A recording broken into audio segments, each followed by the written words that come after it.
হঠাৎ করে মাকে আম্মু আম্মু বলে ডাকে।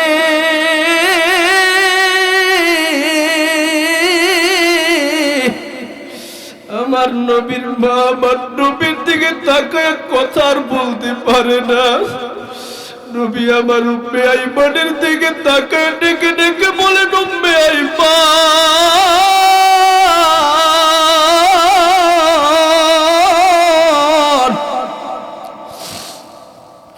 এতক্ষণ পর্যন্ত আমার মা আপনার সাথে কথা বললো, এখন আমি মুহাম্মদের সাথে কেন কথা বলি না?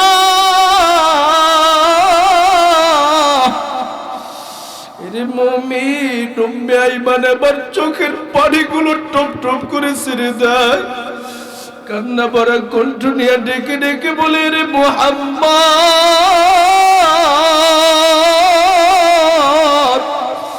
তোমার মা তোমার সাথে কেমনে কথা বলবে?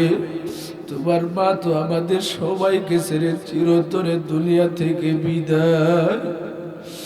নবী আমার ছোট মানুষ কথাটা শুনে সহ্য করতে পারে না।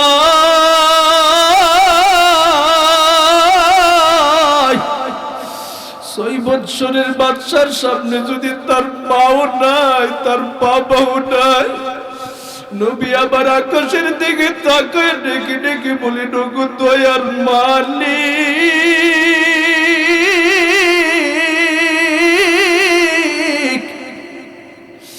এই দুনিয়াতে আমার বাবাও নাই, আমার মাও নাই, আমার যাওয়ার মতো কোনো পথ নাই। আমার নবীর কান্না দেখে আকাশের রহমতের ফেরেশতারাও সহ্য করতে পারে না, ডেকে ডেকে বলেন, ওগো দয়ার মালিক,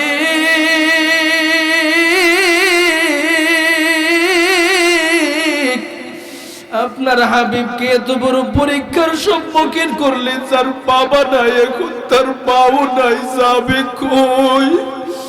শেষ পর্যন্ত নবী আমার মায়ের কাফন দাফন কমপ্লিট করিয়া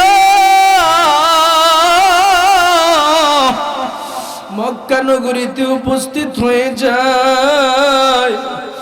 আমার নবী যখন ওই মক্কায় উপস্থিত হয়ে গেল, আমার নবীজির ডানে বামে সামনে পিছনে আত্মীয় স্বজন সবাই শুধু কান্দে। নবী আমার দাদার দিকে তাকায় তাকায় কান্দে আর বলে, দাদা গো, এই দুনিয়ার জমিনে আমার বাবাও নাই, আমার মাও নাই।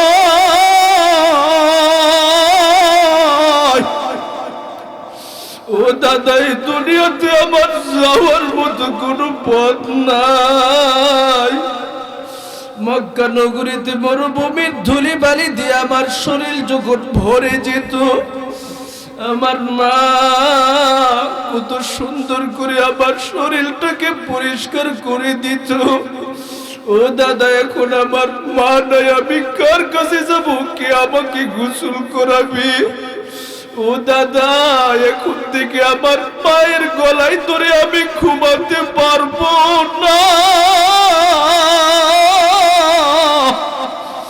দাদা গো, আমি এখন যাব কই? আমার যে যাওয়ার মতো কোনো পথ নাই। দ্বীনের কথা শোনা, কোরআনের কথা শোনা, এটা সৌভাগ্যবানদের জন্যই মানায়, আর সৌভাগ্যবানরাই সেটার জন্য প্রস্তুতি হয়। কথা কোন ঠিক কিনা? আর যারা দুর্ভাগা এলাকায় কোরআনের আলোচনা হলেও তাদের কপালে নসিব হয় না আসার। নেকের কাজ সব মানুষ করতে পারে না, এজন্য যাদের কপাল ভালো তারাই দ্বীনের মজলিসে আসতে পারছে। কথা কোন ঠিক কিনা? আপনি সবসময় হিসাব করে দেখবেন, যেই মানুষটা নেককার থাকে, ভালো মানুষ থাকে, সেই মানুষগুলোই কোরআনের মজলিসের দিকে সবসময় ঝুঁকে থাকে। কারণ তার দিলটা সর্বহালাতে কোরআনের মুখোমুখি হয়, কারণ জানে মৃত্যুর স্বাদ গ্রহণ করার সাথে সাথে কোরআনই তার সাথে থাকবে। কথা কোন ঠিক কিনা? পৃথিবীতে আমরা কেউ বাঁচার জন্য আসি নাই, সব মানুষ মরতে হবে। কথা কোন ঠিক কিনা? আপনারা বলেন তো দেখি, এলাকায় এমন কোনো মানুষ ঘোষণা দিছে যে আমি মরতে হবে না? ঘোষণা দেওয়ার মতো মানুষ পাবেন? পৃথিবীতে হিন্দু হোক, বুদ্ধ হোক, খ্রিস্টান হোক, ইহুদি হোক, নাসারা হোক, এমনকি নাস্তিক্যবাদ, যারা কোরআন বিশ্বাস করে না, হাদিস বিশ্বাস করে না, জান্নাত জাহান্নাম বিশ্বাস করে না, তারাও বলে মরতে হবে। কথা কোন ঠিক কিনা? মরণ থেকে বালানোর কোনো পথ নাই। আচ্ছা মানুষ বলো দেখি, রাত্রি কেন কালো? চাঁদ সূর্য কোথা থেকে পেল এত আলো? একদিন এই দামি শরীর থাকবে না রেহাই, মাটির শরীর মাটির সাথে মিশবে যে ধুলাই। কিসের বাড়ি কিসের ঘর কিসের জমিদারি, একদিন মোদের যাইতে হবে কবরের বাড়ি। বগুবিলাসের বাড়ি গাড়ি পরে রবে সব, কবরেতে থাকবে শুধু আল্লাহ মোদের রব। কবরেতে সওয়াল করবেন দুজন ফেরেশতা, জবাব দিলে কবর হবে শ্রেষ্ঠ বাগিচা। আল্লাহর রহমতে যদি জান্নাত পেয়ে যাই, আল্লাহর রহমতে যদি জান্নাত পেয়ে যাই, আল্লাহ মোদের দেখা দিবেন স্বয়ং চেহারায়। আল্লাহ মোদের দেখা দিবেন স্বয়ং চেহারায়। একটা জবান বন্ধ রাখবো না, জবানটা খুলে বলি আল্লাহু আকবার। আরো জোরে বলেন আল্লাহু আকবার। পৃথিবীতে কোনো মানুষ বাঁচার জন্য আগমন করে নাই। আজকে আমি বক্তা মানুষ ওয়াজ করার জন্য আগমন করলাম। আমার সম্মুখে মালাকুল মউত আগমন করার জন্য প্রস্তুত নিতেছে।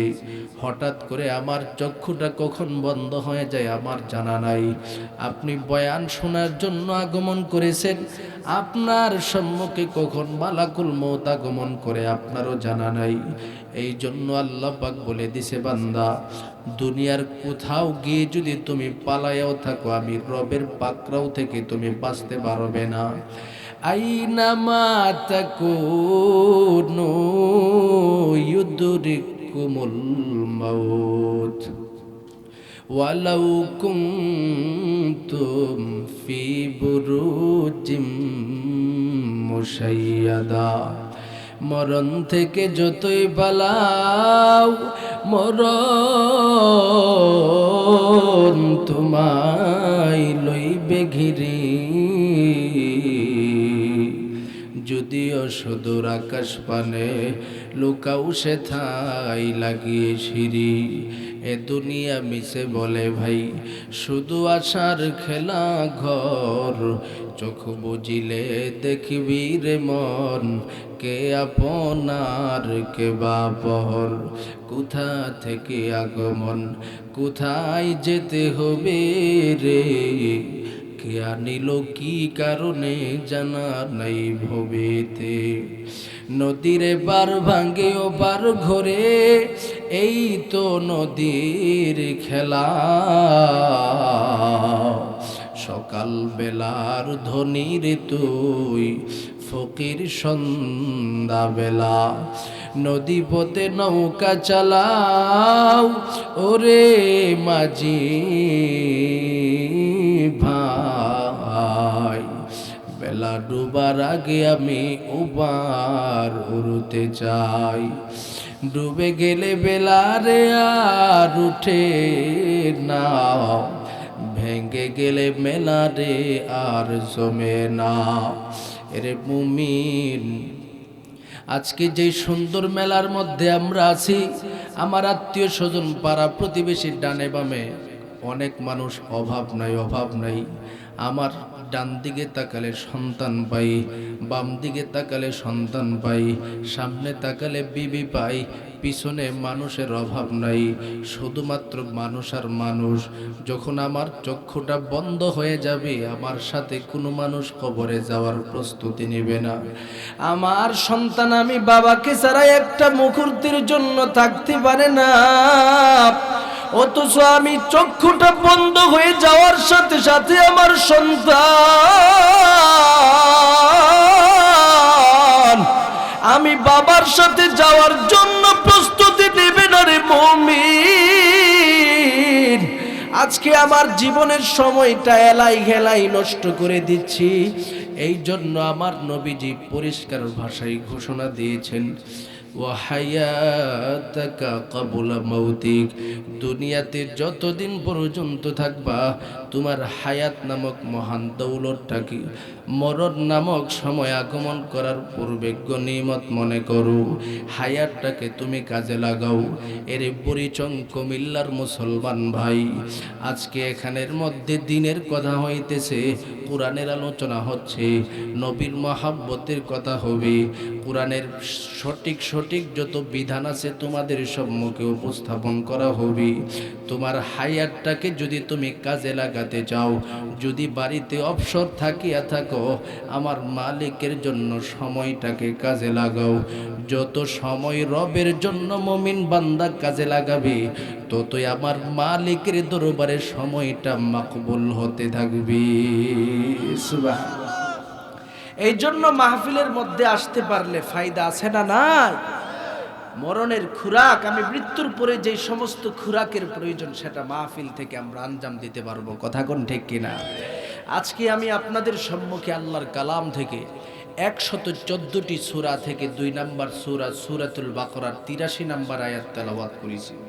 উক্ত আয়াতের সামঞ্জস্যপূর্ণ 2টা হাদিস পেশ করেছি। আয়াত এবং হাদিসকে সামনে রেখেই কথা বলবো।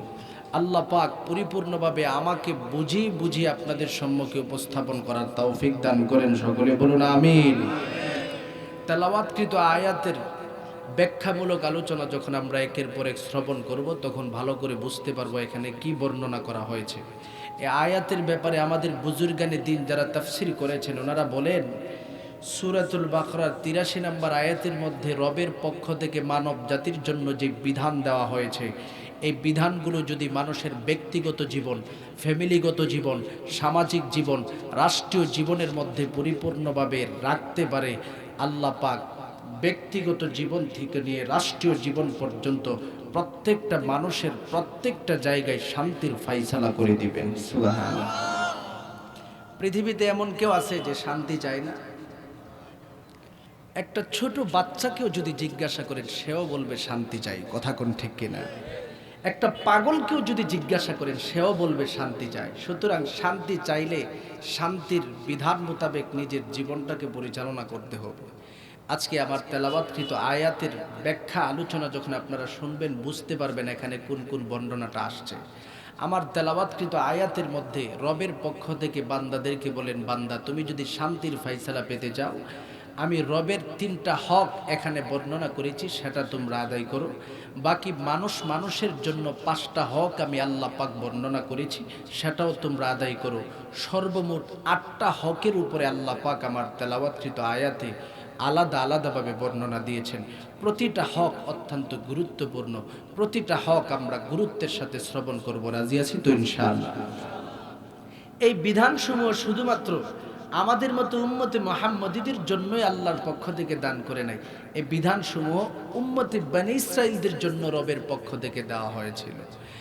বনী ইসরাঈলদের উপরে দেওয়া হয়েছিল বলেই আল্লাহ পাক সূচনায় বলতেছেন, ওয়াইদ আখাযনা মিসাকা বনী ইসরাঈল, আমি আল্লাহ বনী ইসরাঈলদের কাছ থেকে ওয়াদা নিয়েছিলাম, প্রতিশ্রুতি নিয়েছিলাম, সেটাই আপনি উম্মতের কাছে স্মরণ করায় দেন, তাদের সম্মুখে উপস্থাপন করেন। 1 নাম্বার, আমি রব, আমি সমস্ত বান্দাদের কাছে পাওনা হলো লা তা'বুদুনা ইল্লাল্লাহ। বান্দা যদি জীবনটাকে শান্তির ফায়সালার জীবন বানাতে চায়, আমি রব ছাড়া আর কারো ইবাদত যেন বান্দাটি না করে। সুবহানাল্লাহ। বলেন তো দেখি আমরা কার গোলাম?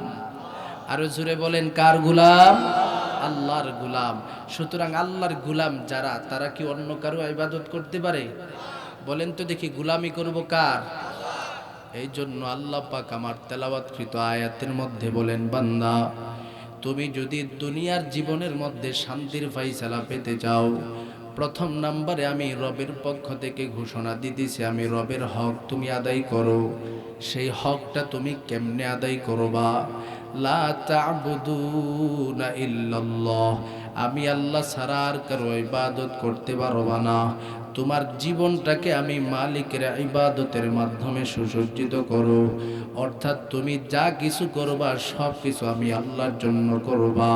তুমি নামাজ পড়বা সেটাও আমি আল্লাহর জন্য করবা, তুমি কোরবানি করবা সেটাও আমি আল্লাহর জন্য করবা। তোমার জীবনের প্রত্যেকটা কাজ তুমি করবা সেটা একমাত্র আমি আল্লাহর জন্য করবা। এই জন্য আল্লাহ পাক বলেন, ইন্না সলাতি ওয়া নুসুকি ওয়া মাহইয়ায়া ওয়া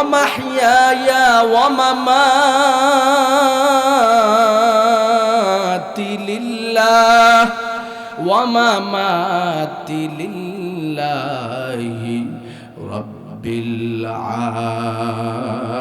আলামিন।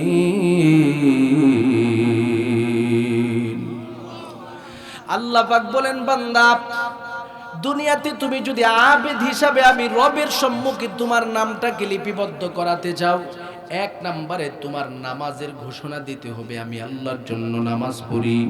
দুই নম্বরে তুমি কোরবানি দিবা সেটাও ঘোষণা দিতে হবে আমার কোরবানি একমাত্র আল্লাহর জন্য। তিন নম্বরে তোমার পক্ষ থেকে ঘোষণা দিতে হবে ওয়া মাহইয়ায়া, আমার জীবন সেটাও আল্লাহর জন্য, ওয়া মামাতি, আমার মরণ সেটাও আল্লাহর জন্য। সুতরাং জীবন থেকে নিয়ে মরণ পর্যন্ত তুমি যা কিছু করবা সব কিছু আমি আল্লাহর জন্য বান্দা তোমার নির্ধারণ করে ফেলতে হবে। সুতরাং ইমানদার বান্দা, তুমি খানা খাও আল্লাহর জন্য খানা খাবে, তুমি ব্যবসা করবে আল্লাহর জন্য ব্যবসা করবে, তুমি চাকরি করবে আল্লাহর জন্য চাকরি করবে, তুমি সেজদা দিবে আল্লাহর জন্য সেজদা দিবে, তুমি রুকু করবে সেটাও আল্লাহর জন্য করবে। দুনিয়ার কোনো বাবা ভণ্ড পীরের পায়ে কখনো সেজদা দিতে পারবা না। কথা কোন ঠিক কিনা? এই যুগটা বড় অন্ধকারের যুগ রে মুমিন, বড় অন্ধকারের যুগ। আজকে সমাজের মানুষ অজ্ঞতার কারণে, মূর্খতার কারণে বুঝে না, ইলমে দ্বীন সম্পর্কে জানা নাই, কোরআনের কোনো জ্ঞান তাদের দিলের ভিতরে না থাকার কারণে, হাদিসের পরিপূর্ণ জ্ঞান না থাকার কারণে আজকে এই সমস্ত বান্দারা ভণ্ড পীরদের পিছনে ঘুরি। যারা ভণ্ড পীররা পায়ের মধ্যে সেজদা নেই, বাবা তো দুনিয়াতে থাকতে সেজদা নেই, পাশাপাশি এই বাবা যখন মরণের স্বাদ গ্রহণ করে কবরে যায় তখনও তার কবরে গিয়া কিছু বাতিল ফেরকার মানুষ সেজদা দিতে থাকে। কথা কোন ঠিক কিনা? আপনারা বলেন তো দেখি, সেজদা পাওয়ার যোগ্য কে? আল্লাহ যদি যোগ্য হয়, এখন যদি কোনো মানুষ আপনার কাছ থেকে সেজদা নেই, আপনার বিবিকে তার সামনে বসায় রাখেন, তারপরে সে বলে না মুরিদ নাকি আমি চিনতেছি, হাসরের ময়দানে গেলে যেন জান্নাতে নিতে পারি, এমন ভাবে যদি সুসজ্জিত করে তার পুরাটা খানকাকে গুনার আড্ডাখানা বানায়, শিরিকের আড্ডাখানা বানায়, আপনারা কি তাকে ভালো আল্লাহওয়ালা বলবেন নাকি ভণ্ড বলবেন? এটাই শিক্ষিত মানুষের কাজ। শিক্ষিত মানুষ সচেতন হবে। বাংলাদেশের যতটা জেলা আমি ঘুরেছি, এমন কোনো জেলার আনাচে কানাচে আমার যাওয়া হয় না এমন নাই। প্রতিটা জায়গায়, এমনকি চর অঞ্চলে আমার যাওয়া হয়েছে। যতটা এলাকায় আমি ঘুরেছি দেখেছি, অধিকাংশ জায়গায় আমি গিয়ে দেখেছি এমন কিছু ভণ্ড পীর পাওয়া যায় যাদের পায়ের মধ্যে তার মুরিদরা সেজদা করতেছে। আমি খবর নিয়ে দেখছি এই এলাকার মধ্যে শিক্ষার হার কম, মানুষ মূর্খতার কারণে, অজ্ঞতার কারণে না জেনে আজকে এই ভণ্ড পীরদের পায়ের মধ্যে গিয়ে সেজদা দিচ্ছে। কথা কোন ঠিক কিনা? এজন্য যে সমস্ত এলাকায় শিক্ষার হার কম, অজ্ঞতাপূর্ণ মানুষ বেশি, সেই এলাকার মধ্যেই ভণ্ডরা গিয়া খানা পায়। অন্য শিক্ষিত মানুষের কাছে গিয়ে এই সমস্ত মুশরিক ভণ্ডদের কোনো খানা নাই। কথা কোন ঠিক কিনা? আল্লাহ বলে, বান্দা এক নম্বরের আমি রবের কাছ থেকে তোমার কাছে পাওনা হলো লা তাবুদুনা ইল্লাল্লাহ, আমি আল্লাহ ছাড়া আর কারো ইবাদত করবা না। আইলা তুশরিক বিল্লাহ, দুনিয়াতে যতদিন পর্যন্ত থাকবা আমি মালিকের সাথে কাউকে শরীক করতে পারবা না। এটা হলো আমি রবের পক্ষ থেকে তোমার জন্য পরিপূর্ণ বিধান। সেই বিধানের ভিত্তিতে তোমার জীবনটাকে তুমি পরিচালনা করবা। এটা হলো প্রথম নাম্বারের হক। দুই নাম্বারে এবার আমার তেলাওয়াতকৃত আয়াতের মধ্যে আল্লাহ পাক বলতেছেন, বান্দা আমি রবের পক্ষ থেকে যেটা পাও না সেটা বললাম, এবার তোমরা ভালো ভালো করে শোনো, তোমরা যে মানুষেরা দুনিয়ার জমিনের মধ্যে বসবাস করবা, তোমাদের নিজেদের মধ্যে কিছু পাওনা আছে। প্রতিটা পাওনার বিষয় ভালো করে শোনো। এক নাম্বার পাওনা হলো ওয়াবিল ওয়ালিদাইনি ইহসানা। মানুষের মধ্য থেকে সবচেয়ে থেকে হকদার সন্তান মা বাবার কাছে, মা বাবা সন্তানের কাছে। মা বাবা সন্তানের সমস্ত কার্যসমূহ শেষ হওয়ার পর আত্মীয় স্বজনের কথা আল্লাহ বলেছেন। একের পর এক ধারাবাহিকভাবে আমি আপনাদের সম্মুখে উপস্থাপন করব। প্রথম নাম্বারে মানুষের হকের যেই বিষয়টা বলেছেন, এক নাম্বার মা বাবা সন্তানের হক, সেটার উপরে বিস্তারিত কিছু সময় কথা বলবো, ভালো করে শুনে নেন। দুনিয়ার জমিনের মধ্যে আমরা মানুষ হিসাবে আগমন করেছি, একজন অপরজনের কাছে কিছু পাওনা আছে। এই পাওনাগুলোর মধ্য থেকে শ্রেষ্ঠ পাওনাদার হলো সন্তানের কাছে মা বাবা। কি পাওনাদার? সেটা হলো সম্মান আর ভালোবাসা পাওনা। সম্মান পাওনা, ভালোবাসা পাওনা, খাবার দাবার পাওনা, যত প্রকারের আদব আখলাক আছে সব কিছু সন্তানের কাছে মা বাবা পাওনা। কারণ আমার নবীজি বলেন, এটা আমার কথা নয়, পৃথিবীতে মানুষের মধ্য থেকে সবচেয়ে থেকে হকদার যে সন্তানের কাছে মা বাবা পাওনা, সেটা কেমনে আমার নবী নিজে বলেন। একজন সাহাবী আমার নবীর দরবারে আগমন করলেন। জাআ রাজুলুন আরাবিয়ুন ইলান নবী সাল্লাল্লাহু আলাইহি ওয়াসাল্লাম।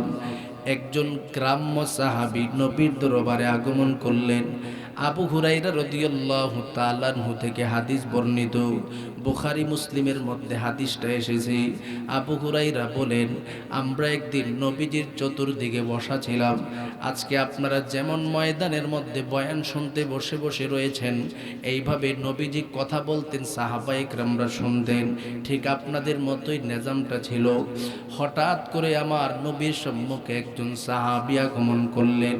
ডেকে ডেকে বলেন, পয়গম্বর, পৃথিবীর জমিনের মধ্যে মানুষের মধ্য থেকে যে হকটা পাও না, আমার কাছে সবচেয়ে থেকে বেশি পরিমাণে কোন মানুষটা আমার হক পাও না, অর্থাৎ আমি কাকে সবচেয়ে থেকে বেশি ভালোবাসবো, মানুষের মধ্য থেকে কাকে বেশি সবচেয়ে থেকে বেশি পরিমাণে সম্মান করব। আমার নবী বলেন, উম্মুকা, তোমার মা। আবার সাহাবী বলেন, সুম্মামান। আমার নবী বলেন, উম্মুকা, তোমার মা। আবার সাহাবী বলেন, সুম্মামান। আমার নবী বলেন, উম্মুকা, তোমার মা। আবার সাহাবী বলেন, সুম্মামান। আমার নবী বলেন, আবুকা, তোমার বাবা। আবার সাহাবী বলেন, সুম্মামান। আমার নবী বলেন, মা বাবার হক পরিপূর্ণভাবে আদায় করার পর আত্মীয় স্বজনের হক তুমি আদায় করবা। এই হাদিসের মাধ্যমে আমার নবীজি দুনিয়ার জমিনের সমস্ত মানব জাতির সম্মুখে পরিষ্কার ভাষায় ঘোষণা প্রদান করে দিল, বান্দা তুমি দুনিয়াতে যতদিন থাকবা, তোমার কাছে সবচেয়ে থেকে বেশি পরিমাণে হকদার হলো তোমার মা বাবা। এ কুমিল্লার যুবক সন্তান, মাহফিলের মধ্যে যেই সমস্ত আমার কলিজার টুকরা যুবক ভাইয়েরা আগমন করেছেন, আপনাদের দিকে আমার ইশারাবদ্ধ আলোচনা। মা বাবা আপনার কাছে এমন বড় মূল্য সম্পদ, যেই মা বাবার ব্যাপারে আমার নবীজি ঘোষণা প্রদান করে দিয়েছেন, হুমা জান্নাতুকা ওয়া নারুকা। আপনার মা বাবা হলো আপনার জান্নাত, আপনার মা বাবা হলো আপনার জাহান্নাম। শুধু তার মধ্যেই তো সীমাবদ্ধ নাই রে যুবক, তোমার মা বাবা তোমার কাছে কত বড় গুরুত্বপূর্ণ বিষয় আমার নবী আর এক হাদিসের মধ্যে বলে দিয়েছেন। ক্বালা রাসূলুল্লাহি সাল্লাল্লাহু আলাইহি ওয়াসাল্লাম, রিদার রাব্বি বিরিদাল ওয়ালিদাইন ওয়া সাখাতুর রাব্বি বিসাখাতিল ওয়ালিদাইন। দুনিয়ার জমিনে যদি তোমার প্রভুকে তুমি সন্তুষ্ট করতে যাও, তোমার মা বাবাকে সন্তান হিসাবে আগে সন্তুষ্ট করো। তোমার মা বাবা তোমার উপরে সন্তুষ্ট হয়ে গেলে আমার রব তোমার উপরে পরিপূর্ণভাবে সন্তুষ্ট হয়ে যাবে। তোমার মা বাবা যদি তোমার উপরে রাগ থাকে, গুসা থাকে, তোমার রব তোমার উপরে রাগ হয়ে যাবে, গুসা করবে।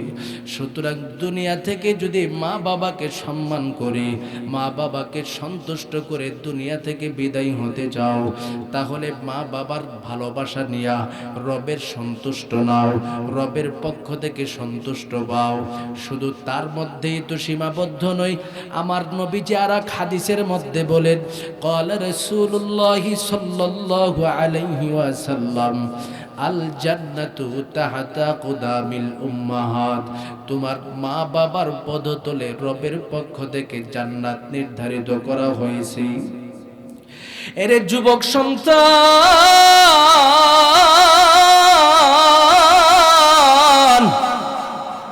এবার সিদ্ধান্ত নাও, মালিকের জান্নাতের ভিতরে যাইবা নাকি জাহান্নামের ভিতরে যাইবা। যদি জান্নাতের ভিতরে যেতে চাও, তোমার ঘরের ভিতরে তোমার মা নামক যে জান্নাত আছে, এই জান্নাতকে কখনো কষ্ট দেওয়া যাবে না। তোমার বাবা নামক যেই জান্নাতটা আছে সেটাকে কষ্ট দেওয়া যাবে না। মা বাবাকে কখনো কষ্ট দেওয়া যাবে না।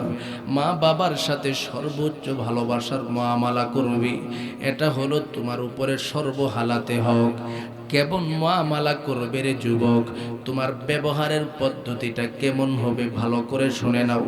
আল্লাহ পাক সন্তানের কাছে মা বাবাকে কেমন গুরুত্ব দিয়েছেন ভালো করে শুনেন। কেমন গুরুত্ব দিয়েছেন, যেই গুরুত্বটা দিয়ে আল্লাহ বান্দাদেরকে শিখায় দেই তোমার মা বাবার সাথে তোমার ব্যবহারটা কেমন হবে, তুমি কেমনে কথা বলবা, তার সাথে তোমার কথোপকথনের সিস্টেমটা কি হবে, সেটাও আল্লাহ তাআলা তার কোরআনের মধ্যে বর্ণনা করে দিয়েছেন। আল্লাহ বলেন, ইম্মা ইয়াবলুগান্না ইনদাকাল কিবরা আহাদুহুমা আও কিলাহুমা ফালা তাকুল লাহুমা উফফিন ওয়ালা তানহারহুমা ওয়া কুল লাহুমা কাওলান কারীমা। আল্লাহ বলে, বান্দা তোমার মা বাবার সাথে ব্যবহারের পদ্ধতি এক নাম্বার হলো ফালা তাকুল লাহুমা উফ। তোমার মা বাবার সাথে আহমূলক কোনো শব্দ ব্যবহার করবা না। এই আয়াতের ব্যাখ্যা হলো, তোমার মা বাবার সম্মুখে তুমি এমন ব্যবহার করবা না যার কারণে তোমার মা তোমার বাবা তার জবান থেকে আহ বলে কষ্টদায়ক শব্দটা বের করি আর রবের দরবারে বলতে থাকে, আল্লাহ আমার সন্তানকে এত কষ্ট করে লালন করলাম, এত কষ্ট করে ভালোবাসা দিয়ে বড় করলাম, আজকে আমার এই মহব্বতের সন্তানটা আমি মাকে কষ্ট দেই, আমি বাবাকে কষ্ট দেই। জবান থেকে যেন এমন কষ্টদায়ক কোনো শব্দ মা বাবার কাছ থেকে বের না হয়। কারণ এর যুবক সন্তান, তুমি তো জানো না তোমার মা বাবার কাছ থেকে যদি একবার একটা শব্দ বের হয়, তোমার ব্যাপারে রবের দরবারে তার দুঃখটা যতটুকু প্রকাশ করবি, সেই দুঃখটার সাথে সাথে আল্লাহর আরশটা কম্পিত হতে থাকে। এরে যুবক, এই জন্য তোমার ব্যবহারের মুআমালা আল্লাহ শিখায় দেয়। মা বাবার সম্মুখে ও শব্দ এমন কঠিন শব্দ ব্যবহার করবা না, যার কারণে মা বাবা দুঃখ ভরা কণ্ঠে রবের দরবারে বিচার দেয়।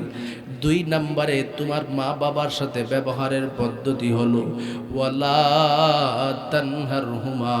এরে যুবক, তোমার মা বাবার তুমি অবাধ্য হবে না।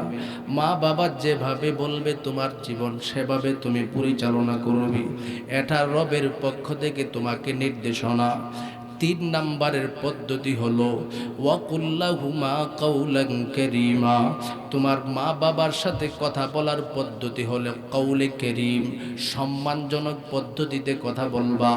তোমার নেতার সাথে যেমন সম্মান দিয়া তুমি কথা বলো, তোমার লিডারের সাথে যেমন সম্মান দিয়া কথা বলো, তোমার শ্বশুর শাশুড়ির সাথে যেমন সম্মান দিয়ে কথা বলো, এর চেয়ে থেকে বেশি পরিমাণে সম্মান দিয়া তুমি মা বাবার সাথে কথা বলতে হবে।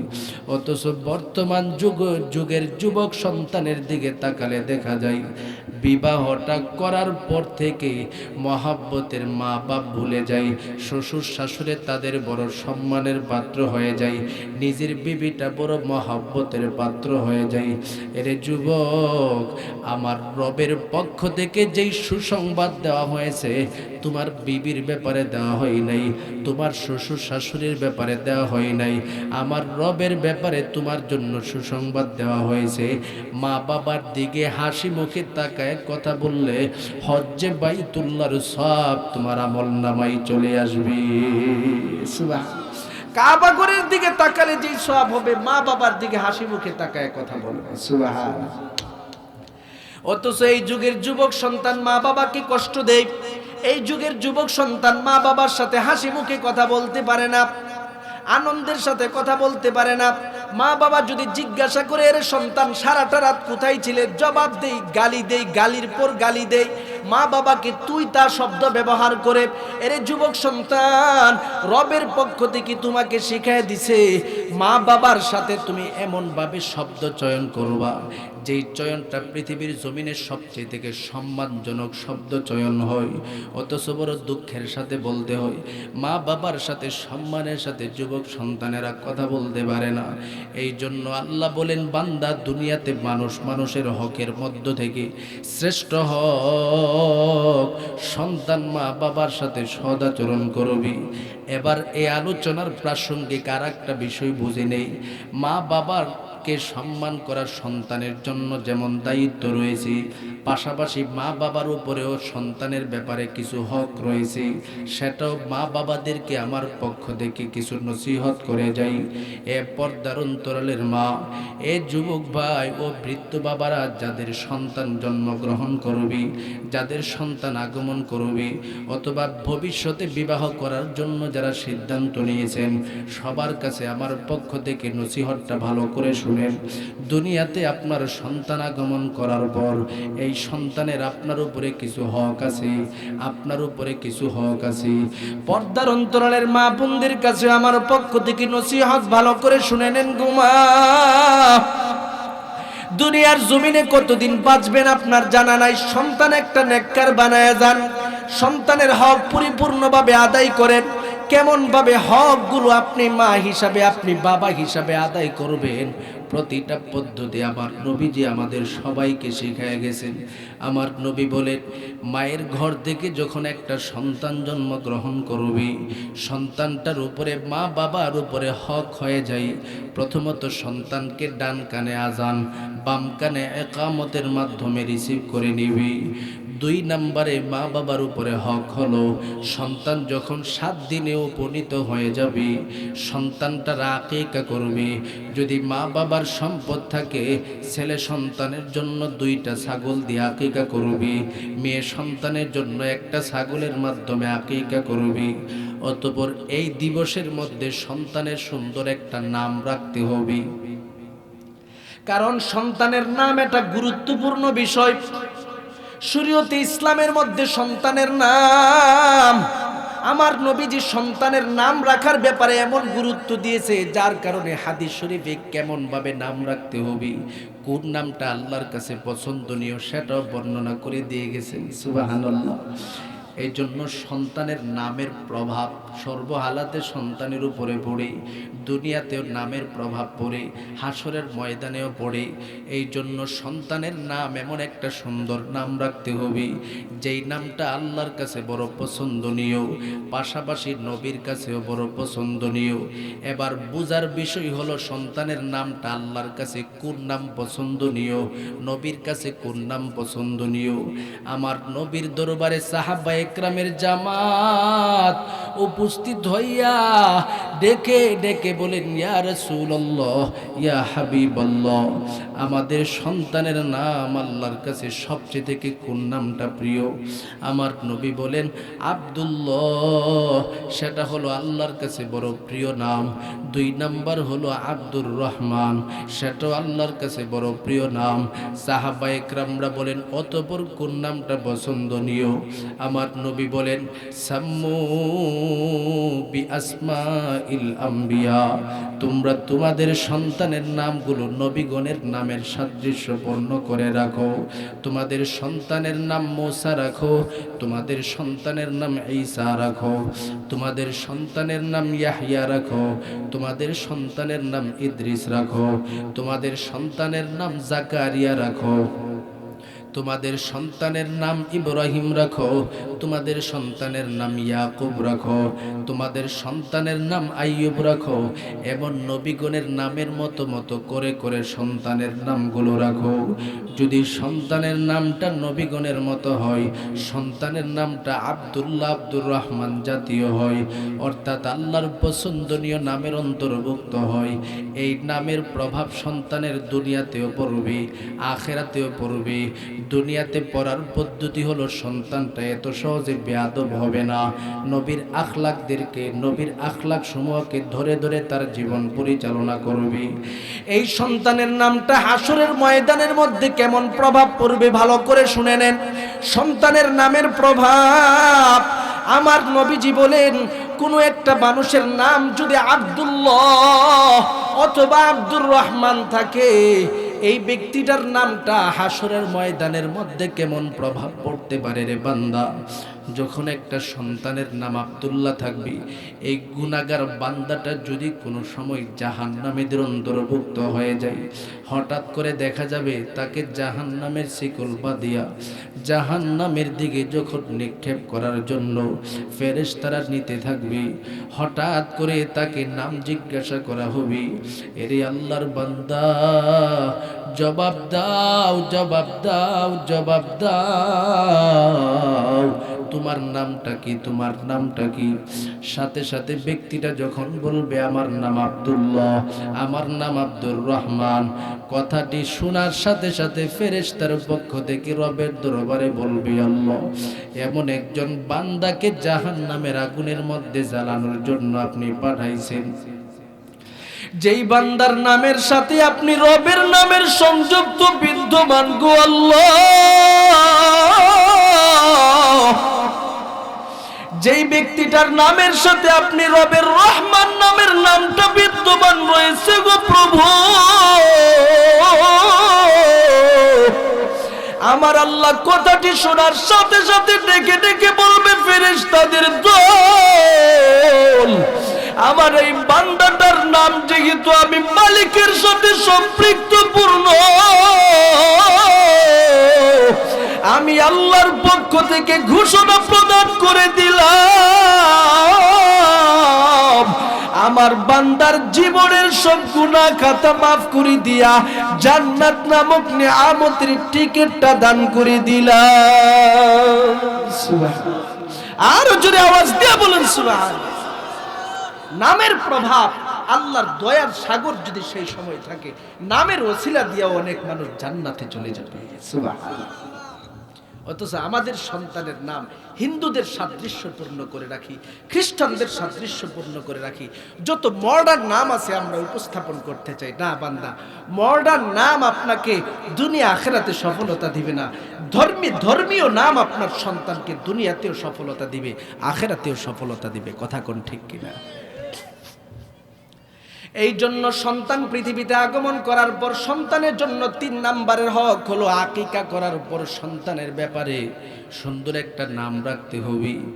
4 নাম্বারে আমার নবী বলেন, তুমি মা বাবার উপরে আরেকটা হক হলো সন্তান যখন জবান খুলে কথা বলতে পারবি, যখন মাকে আম্মু বলে ডাক দিবি, বাবাকে আব্বু বলে ডাক দেওয়ার মতো হিম্মত চলে আসবে, যোগ্যতা চলে আসবে, দাদাকে দাদা দাদা বলে ডাকবে, দাদুকে দাদু দাদু বলে যখন সন্তানটা ডাকবে, ঠিক সেই সময়ের মধ্যে সন্তানটাকে তুমি দাদা দাদা মা বাবা ডাক না শিখায়া আমি রবের নামটা তোমার সন্তানকে শিখাও, আল্লাহর নাম শিখাও।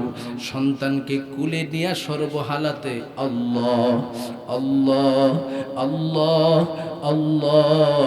এইভাবে জিকির করো, দেখবা সন্তান জবান থেকে আল্লাহর নাম ফুটে যাবে।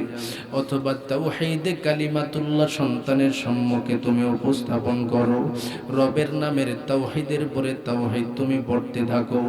এইভাবে সন্তানের সম্মুখে তুমি তোমার জবান থেকে রবের নাম নাও, যত নিবা ততই সন্তানটা শিখতে থাকবে। অতঃপর সন্তানের জন্য মা বাবার উপরে পঞ্চম নম্বরের হক হলো, সন্তান যখন 7 বছরে উপনীত হয়ে যাবে, আমার নবী বলেন মুরু আউলাদাকুম বিসসালাত হুম আবনাউ সাবআ সিনিন। তোমার সন্তানের যখন 7 বছর উপনীত হয়ে যাবে, তোমার সন্তানকে নামাজের নির্দেশ প্রদান করো, মানে হলো সন্তানকে নামাজের শিক্ষা দাও।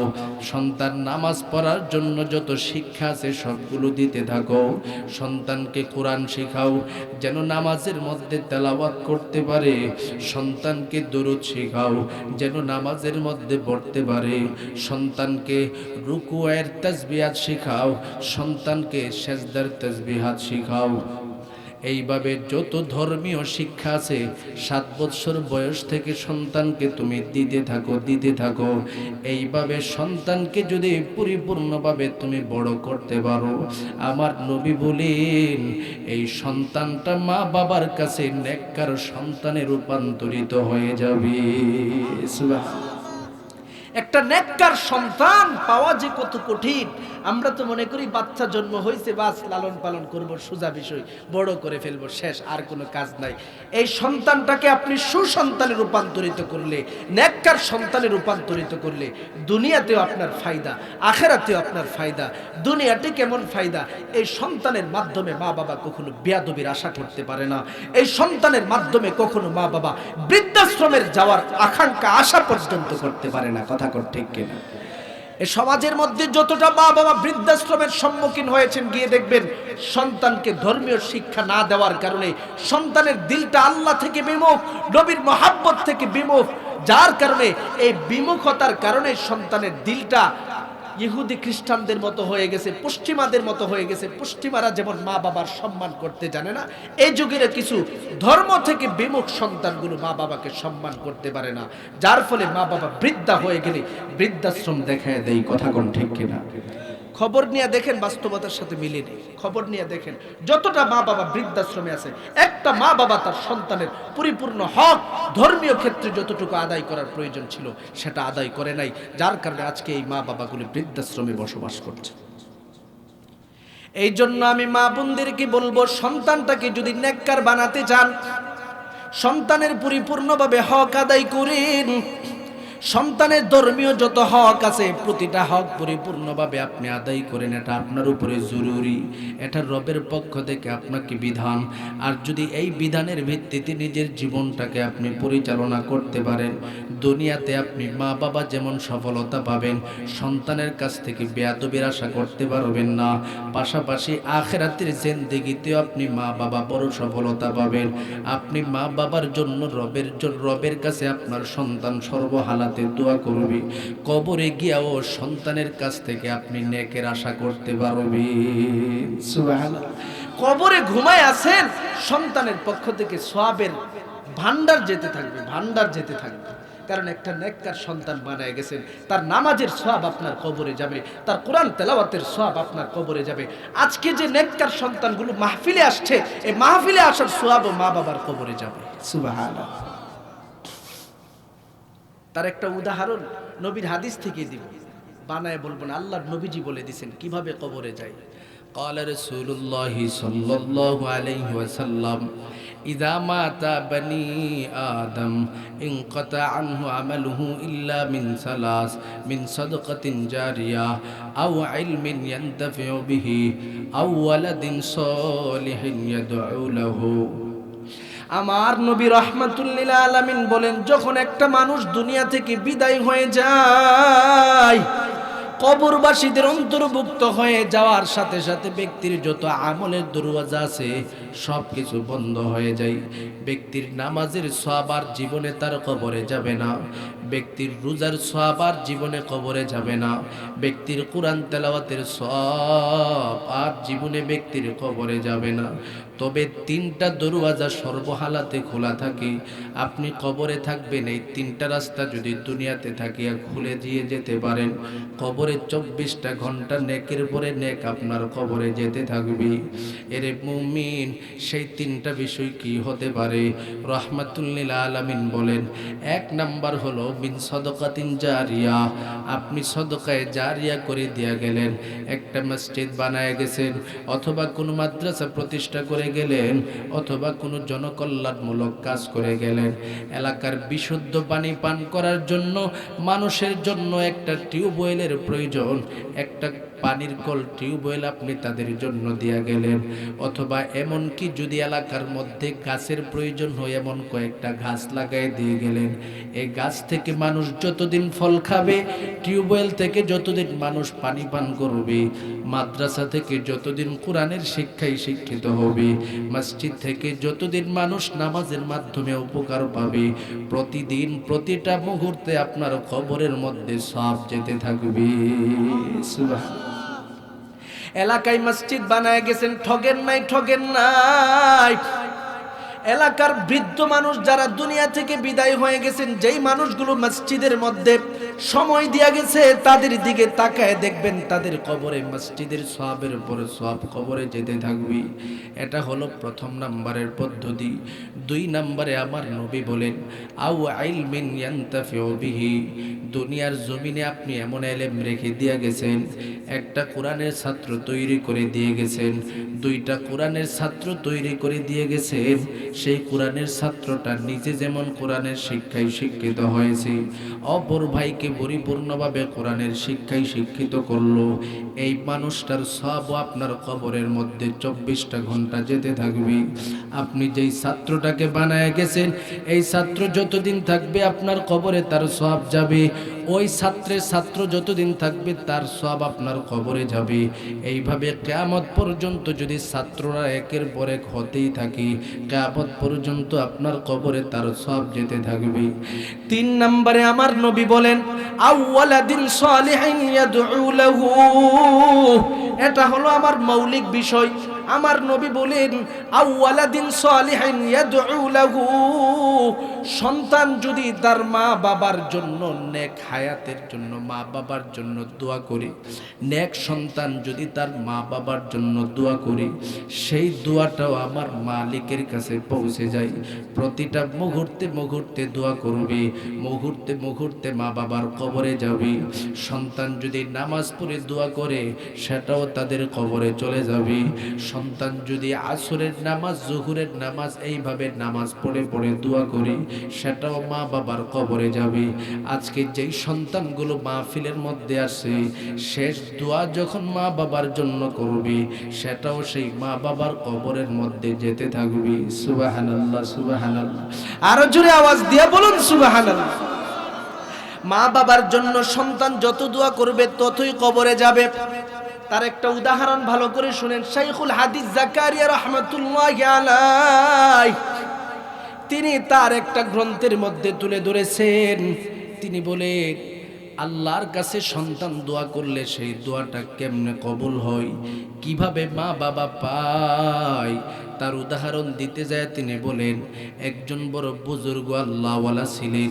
সেই মানুষটার একটা আদত ছিল, যখনই তিনি কোনো কবরস্থান পাইতেন, কবরের পাশ দিয়ে দাঁড়ায়া দাঁড়ায়া তিনি একটু দোয়া করতেন। সূরা ফাতিহা একবার তেলাওয়াত করতেন, সূরা ইখলাস 3 বার তেলাওয়াত করে কবরবাসীদের জন্য ইসালে সওয়াব করে দিতেন। একদিনের ঘটনার দিকে তাকালে দেখা যায়, আল্লাহর ওলি কবরের পাশে দাঁড়ায়া দাঁড়ায়া দোয়া করতেছেন। সূরা ফাতিহা তেলাওয়াত করলেন, সূরা ইখলাস পাঠ করলেন। এই সমস্ত দোয়া সমূহ পড়িয়া রবের দরবারে বললেন, আল্লাহ, এই পর্যন্ত যেই দোয়াগুলো করা হলো, এই সবগুলোর সওয়াব সমূহ কবরবাসীদের কবরে পৌঁছায় দেন। এই দোয়া করে যখন আল্লাহর বান্দাটা তার বাড়িতে চলে যায়, ইশারের নামাজ পবিত্র বিছানার মধ্যে আদায় করিয়া, যেই বিছানায় তিনি নামাজ পড়েছেন, সেই বিছানার মধ্যেই তিনি ঘুমের ঘরে চলে যায়। এই রজনীর মধ্যে আল্লাহর ওলি বিছানার মধ্যে ঘুমানোর পর স্বপ্নে যুগে তাকায় তাকায় দেখে যে কবরের সামনে দাঁড়ায় তিনি দোয়া করেছিলেন, এই কবরের ভিতরে তিনি স্বপ্নে যুগে প্রবেশ করলেন। স্বপ্নে তিনি তাকায় দেখে কবরটাকে কবরের মতো মনে হয় না, সেটা যেন একটা বড় বিল্ডিং এর মতো দেখা যায়। ডান দিকে বাতি, বাম দিকে বাতি, সামনে বাতি, পিছনে বাতি, বড় আলো আর আলো। তিনি দেখেন কবরের ভিতরে কোনো মানুষ ঘুমানো অবস্থায় দেখা যায় না। হঠাৎ করে আল্লাহর ওলি তাকায় দেখে কবরের ভিতরে অধিকাংশ মানুষ একটা সিরিয়ালের মধ্যে দাঁড়ায় দাঁড়ায় অপেক্ষমান। কিসের জন্য অপেক্ষা করতেছে? আল্লাহর ওলি তো বড় আশ্চর্য হয়ে গেলেন। হঠাৎ করে কবরবাসীদের সিরিয়ালরত আল্লাহর বান্দাদের সম্মুখে উপস্থিত হয়ে যায়। ডেকে ডেকে বলে, রে আল্লাহর বান্দাদের দল, ব্যাপারটা কি একটা মুহূর্তের জন্য বুঝতে পারি নাই। তোমরা কেন সিরিয়ালের মধ্যে দাঁড়ায় দাঁড়ায় এইভাবে অপেক্ষা করতেছো? আল্লাহর ওলির দিকে তাকায় তারা বলতেছে, হুজুর, আমরা এই মুহূর্তে নেকের অপেক্ষায় অপেক্ষমান, সেখানে সওয়াব বন্টন করে। আল্লাহর ওলি এবার কদম কদম হাঁটতে হাঁটতে সিরিয়ালের সামনে উপস্থিত হয়ে যায়। গিয়ে দেখে একজন আল্লাহর বান্দা সিরিয়ালের সমস্ত মানুষকে কি যেন দিতেছে, আর সব মানুষ নিয়ে যায়। আল্লাহর ওলি দেখে না। হঠাৎ করে জিজ্ঞাসা করে বলে, রে আল্লাহর বান্দা, ব্যাপারটা কি? তোমরা এই সিরিয়ালরত কবরবাসীদেরকে কি দিচ্ছ? জবাব দে। আজকে একজন আল্লাহর খাস বান্দা কবরের পাশ দিয়ে যাওয়ার পথে সমস্ত কবরবাসীদের জন্য খাসভাবে দোয়া করে গেল।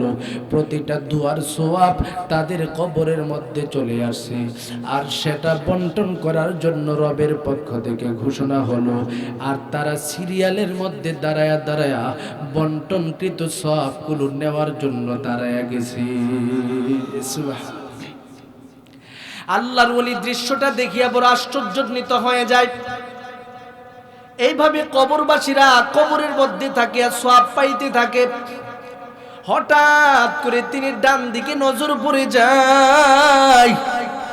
তিনি তাকায় দেখে একজন মহিলা সুন্দর একটা ঘরের ভিতরে আরামে ঘুমাইতেছে। রে মুমিন, বড় ঘুমের ঘরের মধ্যে আছে। মহিলাটার নিকটে আল্লাহর ওলি স্বপ্নে যুগে কদম কদম হাঁটতে হাঁটতে চলে যায়। ডেকে ডেকে বলেন, ওগো আল্লাহর বান্দি, ব্যাপারটা কি? ব্যাপারটা কি বুঝতে পারি নাই।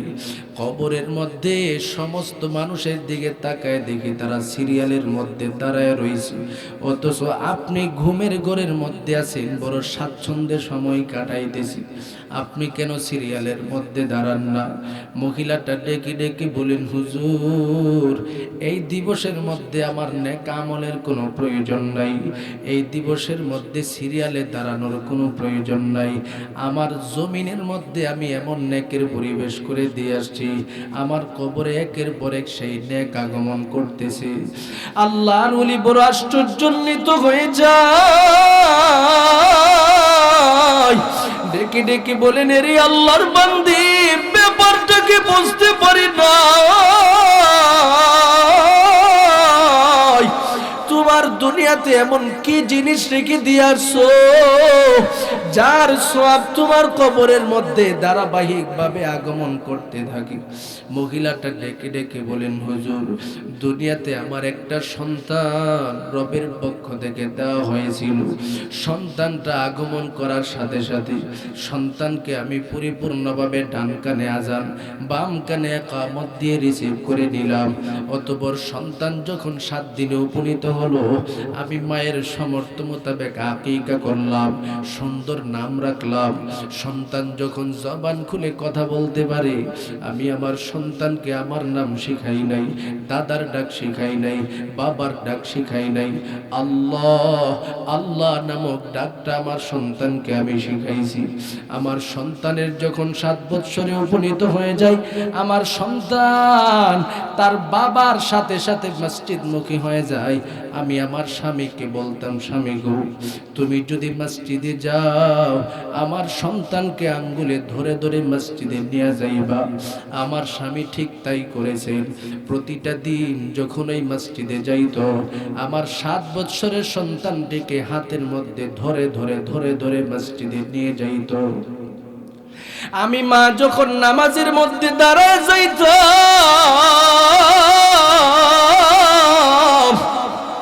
আমার এই মহব্বতের সন্তান আমি মায়ের ডান পাশে দাঁড়ায় যাইত। এইভাবে সন্তানটাকে দুনিয়ার জমিনে লালন পালন করিয়া একের পর এক আমি মা সন্তানটাকে বড় করে দিয়া হঠাৎ করে আমার মৃত্যুর সময় চলে আসে। ওগো আল্লাহর বলি, সন্তানটি এখন বড় হয়েছে। আমার সন্তানের 24টা ঘন্টা মুহূর্তে মুহূর্তে আমার রবের তালাশের জন্য সময় কাটাই। ফজর হয়ে গেলে ঘুমের মধ্যে থাকে না, পাগলের মতো আমার সন্তানটা মসজিদমুখী হয়ে যায়। জোহর হলে ব্যবসায় থাকে না, আমার সন্তানটা মসজিদমুখী হয়ে যায়। যখনই আমার সন্তান রবের দরবারে হাজিরা দেয়, নামাজে দাঁড়ায় যায়, নামাজটা আদায় করে আমার রবের দরবারে চোখের পানি ছেড়ে দিয়া কাঁদে আর বলি, রব্বির হামহুমা কামা রব্বায়ানি সগীরা, রব্বির হামহুমা কামা রব্বায়ানি সগীরা। আমার সাথে সবাই বলেন, রব্বির হামহুমা কামা রব্বায়ানি সগীরা। ওগো হুজুর, আমার সন্তান এইভাবে আমি মায়ের জন্য 24টা ঘন্টা মুহূর্তে মুহূর্তে দোয়া করি। যত দোয়া করে প্রতিটা দোয়ার সওয়াব আমি মায়ের কবরের মধ্যে ধারাবাহিকভাবে আগমন করতে থাকি। সুবহানাল্লাহ। এ পর্দার অন্তরালের মা গো, এ যুবক বান্দাদের দল, নবজাতক সন্তান পাইছো, এত খুশি। তুমি তখনই খুশি হতে পারবা যখন সন্তানটা সুসন্তানে রূপান্তরিত হবে। তুমি তখনই খুশি হবা যখন সন্তানটা নেককার হবে। আর নেককার কেমনে হবে? সন্তানকে ধর্মীয় শিক্ষায় শিক্ষিত করো, কোরআনমুখী বানাও, হাদিসমুখী বানাও। এই সন্তান থেকে তুমি কখনো বেয়াদবির আশা করতে পারো না। বাংলাদেশে এমন আল্লাহওয়ালা বুজুর্গানে দিন আলেম ওলামা রয়েছে, তাদের ফ্যামিলির খবর নেয়া দেখেন। দিনের শিক্ষায় শিক্ষিত হওয়ার কারণে, কোরআনের শিক্ষায় শিক্ষিত হওয়ার কারণে মা বাবা তাদের কাছ থেকে কখনো কষ্ট পায় না। সুযোগ পাইলে মা বাবার পায়ের কাছে গিয়ে বসে থাকি, মা বাবাকে খেদমত করি। যদি হুজুরেরা সুযোগ না পায়, নিজেদের স্ত্রীদেরকে মায়ের পাশে দাঁড় করায় রাখি, মায়ের পাশে রাখি। যখন ওই খেদমত করার প্রয়োজন তখন ওই খেদমত করি। এই সমস্ত খেদমতের গুণাগুণ আলেমদের মধ্যে এসেছে। একমাত্র আল্লাহর শিক্ষায় শিক্ষিত হয়েছে, নবীর শিক্ষায় শিক্ষিত হয়েছে, ধর্মীয় শিক্ষার মাধ্যমে তার কলিজাটাকে শান্তি করেছে। যার কারণে মা বাবার সাথে কখনো বেয়াদবি করে না। দুনিয়া থেকে মা বাবা বিদায় হয়ে গেলেও সেই মা বাবাকে সন্তানেরা কখনো ভুলতে পারবে না। এই জন্য সন্তানের হক আদায় করেন, সন্তানকে পরিপূর্ণভাবে ধর্মীয় শিক্ষার মাধ্যমে সুসজ্জিত করেন। অনেকে বলবেন, হুজুর ইঞ্জিনিয়ার বানানোর বড় শখ, ডাক্তার বানানোর বড় শখ। আমি বলবো সমস্যা নাই, সন্তানকে ইঞ্জিনিয়ার বানান, ডাক্তার বানান, এটা আমাদের বড় প্রয়োজন। তবে সূচনা লগ্নে অন্তত পক্ষে 5 বছর সন্তানটিকে কোরআনের সম্মুখীন করেন, কোরআনের সংস্পর্শে আপনার সন্তানটিকে রাখেন। এই সন্তানের কোমল হৃদয়টাকে কোরআনের মাধ্যমে সুসজ্জিত করেন, বক্তব্যে পাঠায় দেন। পাশে যদি মাদ্রাসা থাকে মাদ্রাসায় পাঠায় দেন। ছোট সময়ে এই সন্তানের কোমল হৃদয়টা যদি কোরআনের সম্মুখীন হয়, হাদিসের সম্মুখীন হয়, এই সন্তান ভবিষ্যতে আল্লাহওয়ালাদের সাথে বেয়াদবি করবে না, এলাকার মুরব্বীদের সাথে বেয়াদবি করবে না, আপনি মা বাবার সাথেও কখনো বেয়াদবি করবে না। কথা কোন ঠিক কিনা? এই জন্য ধর্মীয় শিক্ষার অভাবের কারণেই সমাজের অধঃপতন দিন দিন বৃদ্ধি পাচ্ছে। আমরা ধর্মীয় শিক্ষা থেকে বিমুখ হয়ে যাচ্ছি। আপনার সন্তানকে বড় ডাক্তার বানান, সমস্যা নাই তো। আপনি সূচনায় 5-7 বছর সন্তানটাকে কোরআনের সংস্পর্শে রাখেন, পারলে এর দুগানের মতো হাফেজ বানায় ফেলেন। সন্তান পরবর্তীতে বাংলাদেশের প্রেসিডেন্ট হলেও কোরআন তেলাওয়াত করবে। সুবহানাল্লাহ। যদি ডাক্তার হয়, ডাক্তারদের মধ্য থেকে যদি দেখা যায় তিনি কোরআন তেলাওয়াত ভালো পারে, তিনি সর্বপ্রথম কাতারের মধ্যে দ্বারা ইমামতি করবে। ব্যাংকের যদি বড় অফিসার হয়, প্রথম কাতারে দাঁড়ায় তেলাওয়াত করবে আর নামাজ পড়াবে। ফাঁকে ফাঁকে আমরা ইসলামী ব্যাংকের মধ্যে যাই, সেখানে গেলে দেখা যায় বড় বড় ইসলামী ব্যাংকের যে ম্যানেজাররা আছে তারা আইসা দাঁড়ায় নিজেরাই নামাজ পড়ায় ফেলে। সুবহানাল্লাহ বলবেন না? কেন নামাজ পড়ায়? আমি খবর নিয়ে দেখছি তাদের সূচনা লগ্ন থেকে ধর্মের চর্চা আছে, তার মা বাবা তাদেরকে ধর্মীয় শিক্ষায় শিক্ষিত করেছে, তাই একটা মানুষ ইচ্ছা করলেই নামাজ পড়াতে পারে। সুবহানাল্লাহ। আজকে আমরা শুধু আলেমদের মধ্যেই নামাজ পড়ানোর সিস্টেমটা সীমাবদ্ধ রেখেছি। না, নামাজ আপনিও পড়াতে পারবেন। কোরআন তেলাওয়াত ভালো করে শিখেন সুশুদ্ধভাবে, আপনি পাশাপাশি তাসবিহাতগুলো শিখেন, দুরুদগুলো শিখেন, তাশাহুদ শিখেন, নিজে যেমন শিখেছেন সন্তানটাকে সেইভাবে শিক্ষায় শিক্ষিত করেন। দুনিয়াটাও বড় ফায়দা হবে, আখিরাতে সওয়াবের ভান্ডার আপনার কবরে চলে যাবে। সুবহানাল্লাহ। এই জন্য মা বাবার সাথে সদাচরণের ঘোষণা রবের পক্ষ থেকে দেই, মানুষ মানুষের মধ্য থেকে পাওনার বিষয়। 2 নাম্বার আল্লাহ বলেন ওয়াবিল ওয়ালিদাইনি ইহসানা।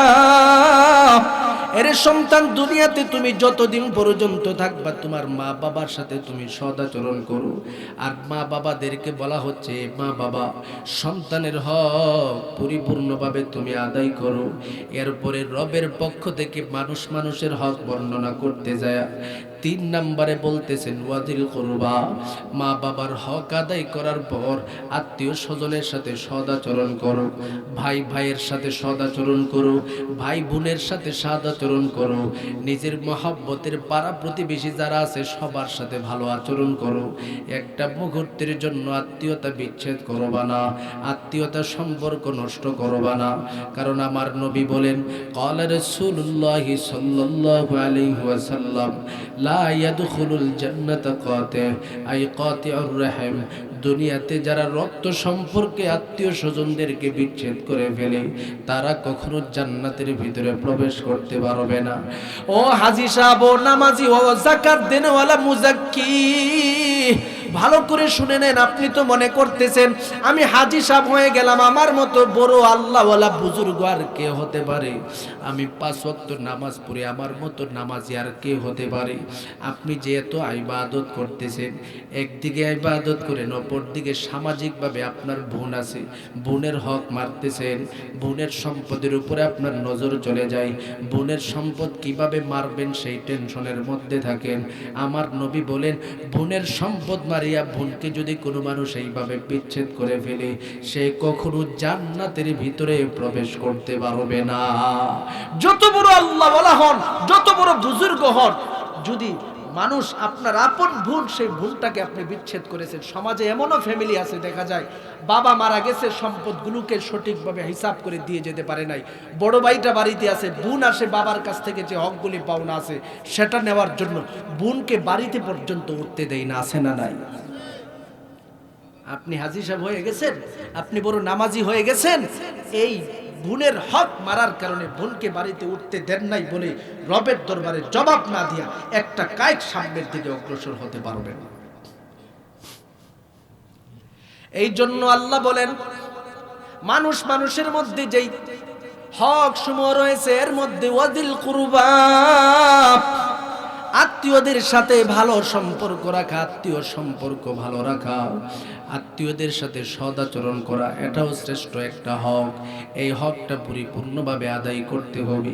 4 নম্বরে রবের পক্ষ থেকে বিধান বর্ণনা করা হচ্ছে, বান্দা মানুষ মানুষের হকের মধ্য থেকে আর একটা হক হলো ওয়াল ইয়াতামা। দুনিয়াতে ইয়েতিম সন্তান যদি তোমার কাছে লালিত পালিত হয়, ইয়েতিমদেরকে তুমি কষ্ট দিবা না, ইয়েতিমকে ভালোবাসবা, ইয়েতিমের সাথে সদাচরণ করবা। ইয়েতিমের সম্পদ যদি তোমার কাছে গচ্ছিত থাকে তার সম্পদ তার কাছে তুমি ফিরায় দিবা। একটা মুহূর্তের জন্য ইয়েতিমের সম্পদের উপরে লোভ লালসা করিও না, ইয়েতিমকে কষ্ট দিও না। ইয়েতিমকে যত ভালোবাসবা আমার নবীজিকে তত পরিমাণে ভালোবাসা হবে। ইয়েতিম সন্তানের হক তুমি আদায় করবা। আমার নবী বলেন, তুমি আমি নবীজির হক আদায় করলাম, ইয়েতিম সন্তানকে তুমি ভালোবাসলা, তুমি আমি নবীজিকে ভালোবাসা হলো। ইয়েতিম সন্তানকে লালন পালন করলা। আমার নবী বলেন, আনা ওয়া কাফিলুল ইয়াতীমি ফিল জান্নাতি হাকাযা হাকাযা। আমি নবীজি এবং ইয়েতিম সন্তানকে লালন পালনকারী যারা আছে তারা জান্নাতের ভিতরে দুইটা আঙ্গুল যেভাবে বসবাস করে আমি নবীর সাথে সেভাবেই বসবাস করবে। সুবহানাল্লাহ। পৃথিবীতে আশিক রাসূলের অভাব নাই যারা নবীর সাথে জান্নাতে যেতে চায় না। কথা কোন ঠিক কিনা? সমস্ত মানুষ নবীর সাথে জান্নাতের ভিতরে বসবাস করতে চায়। আমার নবী বলেন, তুমি যদি আমি নবীর কাছে থাকতে যাও, ইয়েতিমকে লালন করো, ইয়েতিমকে ভালোবাসো। এরে মুমিন, আমার নবীজি কেন ইয়েতিম সন্তানদেরকে এত গুরুত্ব দিয়েছেন? কারণ আমার নবীজি পৃথিবীর জমিনে সর্বশ্রেষ্ঠ ইয়েতিম ছিলেন। আমার নবীর মতো ইয়েতিম পৃথিবীর জমিনের মধ্যে কেউ ছিলেন না। আমার নবীজির বাবাও ছিল না, আমার নবীজির মাও ছিলেন না, আমার নবীজির দাদাও ছিলেন না। একদিনের ঘটনার দিকে তাকালে দেখা যায় রাহমাতুল লিল আলামিন উনার বয়স যখন 6 বৎসরে উপনীত হয়ে গেল, মা আমেনা খুঁজতেছে, আমার নবীকে তালাশ করতেছে বের করার জন্য। কোথায় চলে গেল? প্রতিদিন সন্ধ্যা ঘনিয়ে আসলে বাড়িতে চলে আসে। আমার নবীজি আজকে বাড়িতে আসে না। সন্ধ্যার সময় মা আমেনা ঘর থেকে বের হয়ে তালাশ করতেছি। হঠাৎ করে গিয়ে দেখে আমার নবীজি রাস্তার পাশে বসে বসে চোখের পানি ছেড়ে দিয়া কান্দে। মা আমেনা ডেকে ডেকে বলেন, রে সন্তান, ব্যাপারটা কি? একটা মুহূর্তের জন্য বুঝতে পারি নাই, তুমি এইভাবে কান্না করো কেন? মক্কা নগরীর মধ্যে এমন কোন মানুষ আসেনি তোমাকে মারছে? আমার নবীজি ছোট মানুষ, মায়ের দিকে তাকায় তাকায় ডেকে ডেকে বলেন, মা গো, মক্কার কোন মানুষ আমাকে মারে নাই। মা বলে, তাহলে তুমি কান্দো কেন? নবী আমার ডেকে ডেকে বলেন, আম্মু, মক্কা নগরীর মধ্যে আমি যখন আমার বন্ধুদের সাথে বিভিন্ন জায়গায় যাই, তাকায় দেখি আমার বন্ধুদেরকে নেওয়ার জন্য দেওয়ার জন্য তাদের বাবারা আসে। তাদের বাবাদের কুলে উঠে তাদের বাবারা তাদেরকে একবার ডান গালে চুমু খাই, আবার বাম গালে চুমু খাই। ও গো মা, অথচ আমি মুহাম্মদ একটা দিন আমার বাবাকে দেখি নাই। জীবনে বাবা কেমন সেই বাবাকে একটা জবান খুলে আব্বু বলে ডাক দিতে পারি নাই। ও গো মা, আমার বাবার খবর দাও। কথাটি শোনার সাথে সাথে মা আমেনার চোখের পানিগুলো টপ টপ করে ছেড়ে দেয়। কান্না ভরা কণ্ঠ নিয়ে ডেকে ডেকে বলে, রে মুহাম্মদ, তোমার বাবার খবর যদি নিতে চাও, যাও তোমার দাদার সম্মুখে চলে যাও। নবী আমার পাগলের মতো দাদা আব্দুল মুত্তালিবের সম্মুখে দাঁড়ায় যায়।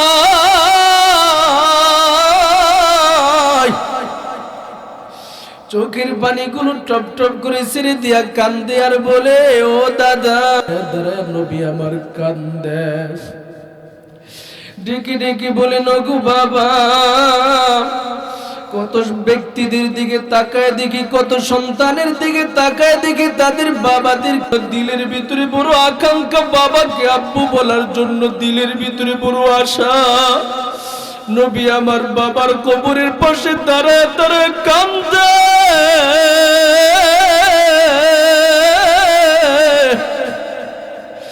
আমার নবীর কান্না দেখে মা আমেনা সহ্য করতে পারে নাই। ডেকে ডেকে বলেন, রে মুহাম্মদ, বাবার কবরের পাশে দাঁড়ায় কান্না করলে কোনো ফায়দা হবে না। শেষ পর্যন্ত মুহাম্মদুর রাসূলুল্লাহ আমার নবীজিকে মা বুঝায় সুজায় বাবার কবর থেকে আলাদা করলো। মক্কা নগরীর দিকে রওনা হবে।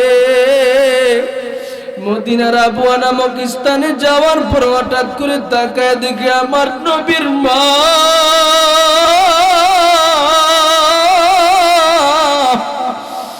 অসুস্থ হয়ে জমিনের মধ্যে পড়ে যায়।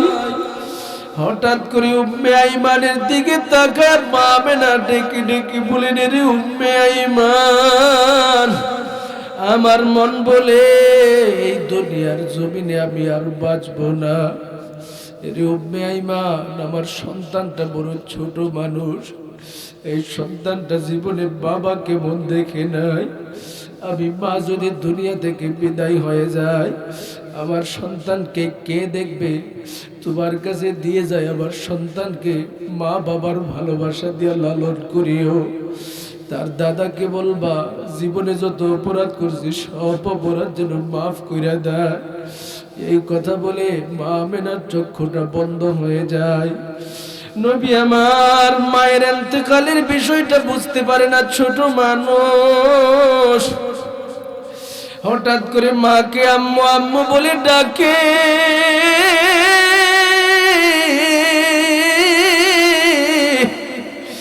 আমার নবীর মা আমার নবীর দিকে তাকায় কথা আর বলতে পারে না। নবী আমার উম্মে আইমানের দিকে তাকায় ডেকে ডেকে বলে, উম্মে আইমান,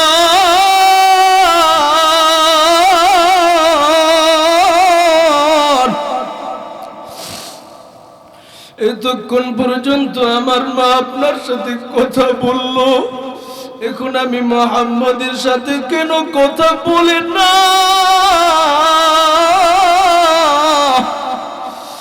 এরে মুমিন, উম্মে আইমান আবার চোখের পানিগুলো টপ টপ করে ছেড়ে দেয়।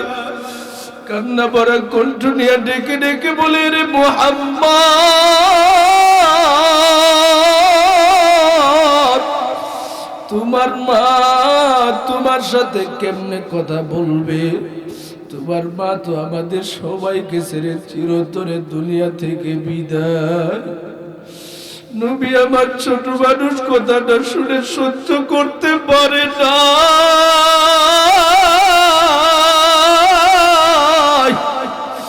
6 বৎসরের বাচ্চার সামনে যদি তার মাও নাই, তার বাবাও নাই, নবী আবার আকাশের দিকে তাকায় ডেকে ডেকে বলে, ওগো দয়ার মালিক,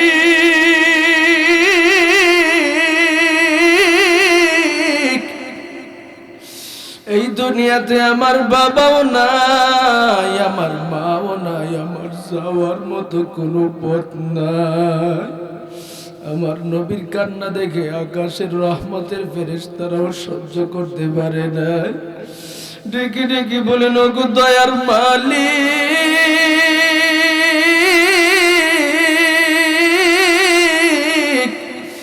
আপনার হাবিবকে এত বড় পরীক্ষার সম্মুখীন করলে, তার বাবা নাই, এখন তার মাও নাই, যাবে কই? শেষ পর্যন্ত নবী আমার মায়ের কাফন দাফন কমপ্লিট করিয়া মক্কা নগরীতে উপস্থিত হয়ে যায়। আমার নবী যখন ওই মক্কায় উপস্থিত হয়ে গেল, আমার নবীজির ডানে বামে সামনে পিছনে আত্মীয় স্বজন সবাই শুধু কান্দে। নবী আমার দাদার দিকে তাকায় তাকায় কান্দে আর বলে, দাদা গো, এই দুনিয়ার জমিনে আমার বাবাও নাই, আমার মাও নাই।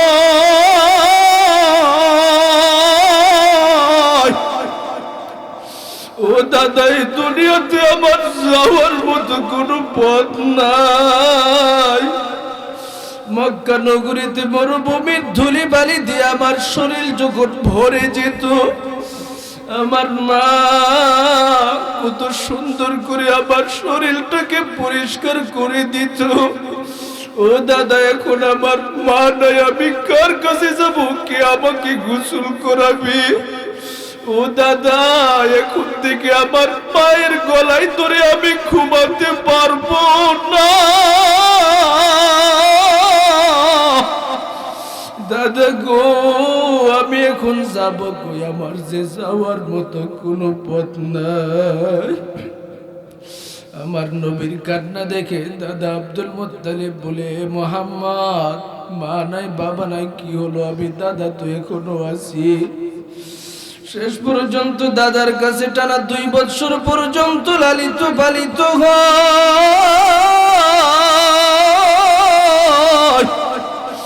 নবী আমার তাকায় দেখে মহাব্বতের দাদাও দুনিয়া থেকে বিদায়।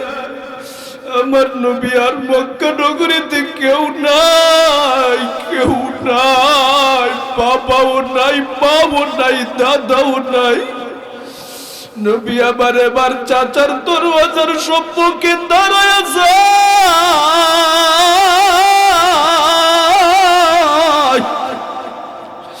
ডেকে ডেকে বলেন, চাচা গো, এই দুনিয়াতে আমার মাও নাই, আমার বাবাও নাই, আমার আর যাওয়ার মতো কোনো পথ নাই।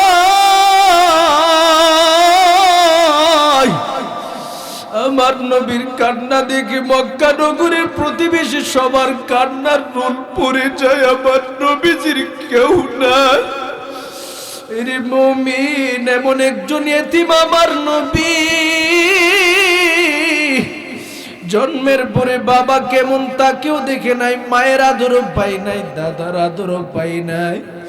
এই জন্যই আমার নবীজি সর্বহালাতে ইতিমদের দুঃখ কষ্ট সর্বহালাতে তিনি বুঝতে পারতেন। নবী আমার ডেকে ডেকে বলেন, এরে উম্মতের দলেরা, তোমরা দুনিয়াতে যতদিন পর্যন্ত থাকো, আমি নবীর ভালোবাসা তোমাদের দিলের ভিতরে যদি থাকি, ইয়েতিম সন্তানকে একটা মুহূর্তের জন্য কষ্ট দিবা না। যদি এলাকায় কোনো ইয়েতিম থাকে, তাদের মাথার মধ্যে হাত বুলাইয়া আদর করবা। আমার নবী বলেন, ইয়েতিমের মাথায় হাত বুলাইয়া যদি তুমি আদর করতে পারো, ইয়েতিমের মাথার চুল পরিমাণ সওয়াব তোমার আমল নামার মধ্যে দেওয়া হবে। শুধু তার মধ্যে সীমাবদ্ধ নয়, আমার নবী বলেন, ইয়েতিমকে ভালোবাসলে আমাকে ভালোবাসবা।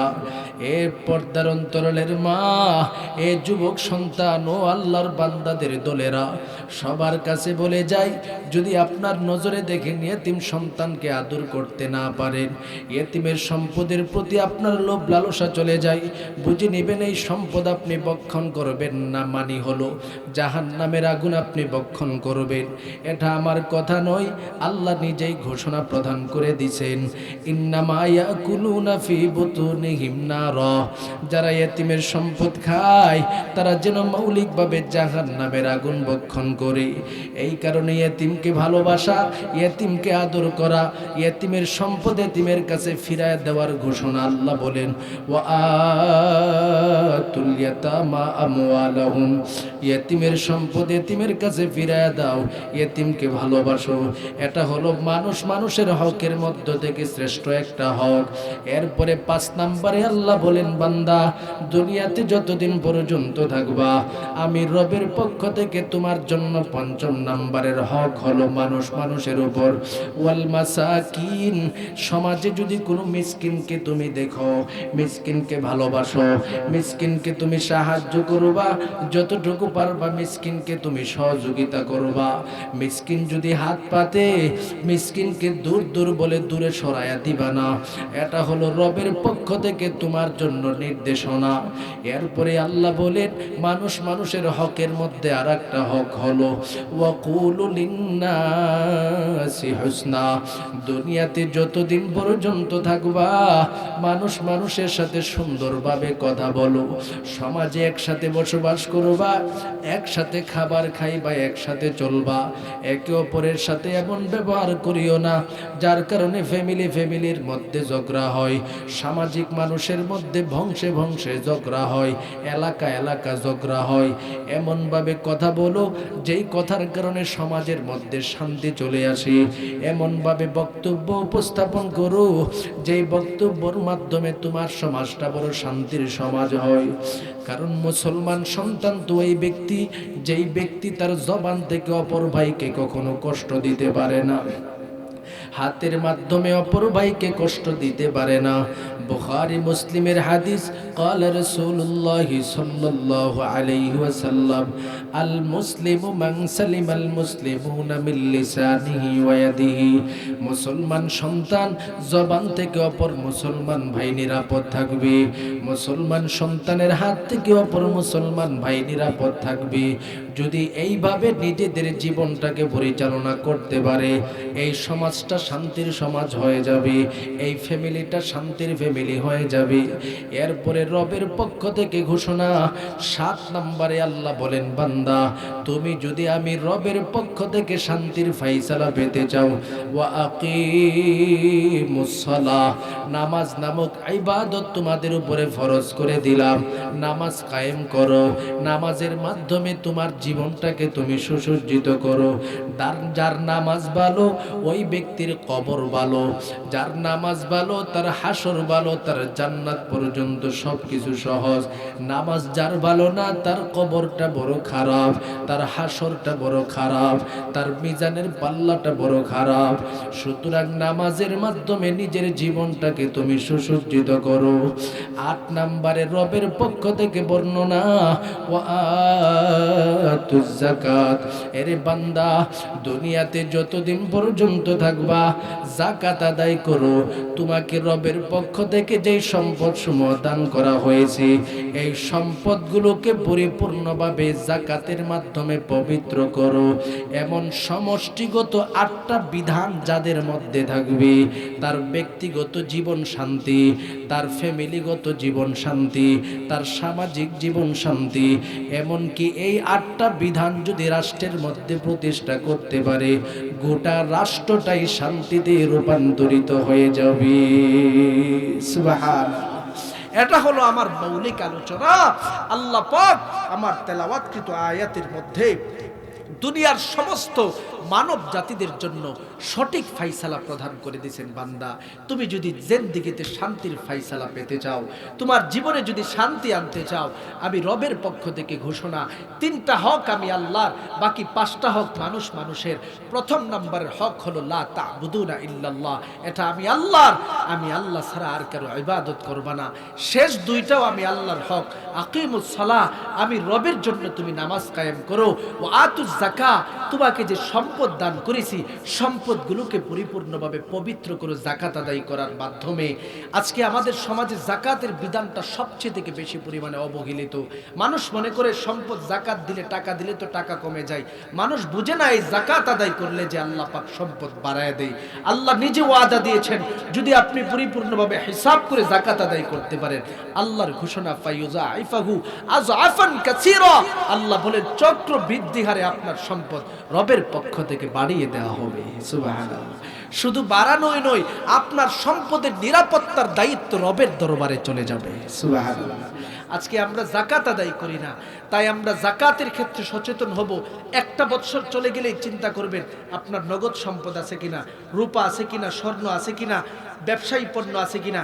ইমাম সাহেবের সামনে বসবেন, কথা বলবেন, হিসাব করবেন যে হুজুর এই সম্পদ আমার আছে, 1 বছর পর্যন্ত যে টাকাগুলো আছে জমা আছে এগুলো যাকাত আসছে কিনা, কত আসছে, হিসাব করে যদি যাকাত আদায় করতে পারেন, কাগজে কলমে লিখে নেন, আল্লাহর ওয়াদা আপনার সম্পদ পরবর্তী বছরে রবের পক্ষ থেকে বাড়িয়ে দেওয়া হবে। সুবহানাল্লাহ। আজকে আমরা সঠিকভাবে হিসাব করি না, এমনিতে মনে চাইছে রমজান আসলেই হিসাব করে কয়েকটা শাড়ি দিয়ে দেয়, কয়েকটা লুঙ্গি দিয়ে দেয়, এভাবে যাকাত আদায় হয় না। যাকাতের ক্ষেত্রে আপনি যত সতর্ক হবেন আপনার সম্পদের মধ্যে আল্লাহ পাক সতর্কতার সাথে বৃদ্ধি করে দিবেন। সুবহানাল্লাহ। নিরাপত্তার ব্যবস্থাও রবের পক্ষ থেকে হয়ে যাবে। এজন্য রবের পক্ষ থেকে যে হক 3টা, 1 নম্বর হলো ইবাদত শুধু রবের হবে, 2 নম্বর নামাজ কায়েম করতে হবে রবের ইবাদত, 3 নম্বর হলো ওয়াতুজ যাকাত, যাকাত আদায় করতে হবে। বাকি 5টা হলো মানুষের হক। এর মধ্যে প্রধান যাকে গুরুত্ব দেওয়া হয়েছে ওয়াবিল ওয়ালিদাইনি ইহসানা, মা বাবার সাথে সদাচরণ করো। 2 নম্বরে বলেন ওয়াজিল কুরবা, আত্মীয় স্বজনের সাথে সদাচরণ করো। 3 নম্বর আল্লাহ বলেন ওয়াল ইয়াতামা, এতিমদের সাথে সদাচরণ করো। 4 নম্বর ওয়াল মাসাকিন, মিসকিনের সাথে সদাচরণ করো। 5 নম্বরে আল্লাহ বলেন ওয়াকুলু লিন-নাসি হুসনা, মানুষের সাথে যখনই কথা বলবে মাধুর্য ভাষায় কথা বলো, কওলে হাসানা করো, সুন্দরভাবে কথা বলো, কর্কশ ভাষায় জগরাটে ভাষায় কথা বলবা না, এটা ইমানদারদের ভাষা হতে পারে না। কথা কোন ঠিক কিনা? এটা হলো মুমিন বান্দাদের কাজ। এই জন্য আমি আপনাদের সম্মুখে এইগুলি ভাগ করে দিলাম। 5টা হলো মানুষের হক, 3টা হলো আল্লাহর হক বান্দার উপরে। আল্লাহ পাক আমাদের সকলকে যেই কথাগুলো বললাম পরিপূর্ণভাবে আমল করার তৌফিক দান করেন। সকলে বলুন আমিন। ওয়ামা আলাইনা ইল্লাল বালাগ। আজকে এই পর্যন্ত শেষ হলো, কারণ আগামীকালকে আপনাদের আরেকদিন মাহফিল আছে। তো আগামীকালকের মাহফিল সফল করতে যায় আজকে যদি তাড়াতাড়ি ঘুমিয়ে যান, কালকে রাত্রে একটু অধিক পরিমাণে আপনারা জাগ্রত থাকতে পারবেন। আল্লাহ পাক সবাইকে, আপনারা যে বসছেন এই বসাটাকে সামনে রাখিয়া আপনাদের সবার বসার মধ্যে পূর্ণ বরকত দান করেন। সকলে বলুন আমিন। ঈমান আমলের মধ্যে বরকত দান করেন। সকল প্রকারের মুসিবত থেকে রব আপনাদেরকে হেফাজত করেন। সকলে বলুন আমিন।